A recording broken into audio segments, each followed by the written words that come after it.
తిరుమల శ్రీవారిని శుక్రవారం సింగర్ స్మిత దర్శించుకుని మొక్కులు చెల్లించుకున్నారు. ఆలయ అధికారులు ప్రత్యేక దర్శన ఏర్పాట్లు చేశారు. ఆలయ రంగనాయకుల మండపంలో వేద పండితులు వేద ఆశీర్వచనం అందించగా ఆలయ అధికారులు తీర్థ ప్రసాదాలు అలాగే స్వామివారి పట్టు వస్త్రంతో ఆమెను సత్కరించారు.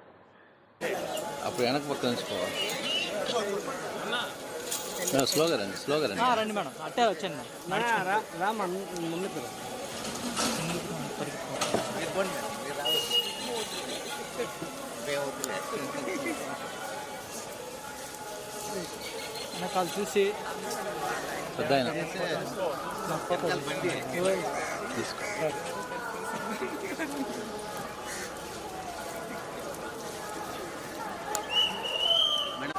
ఫోటో నిలబడినా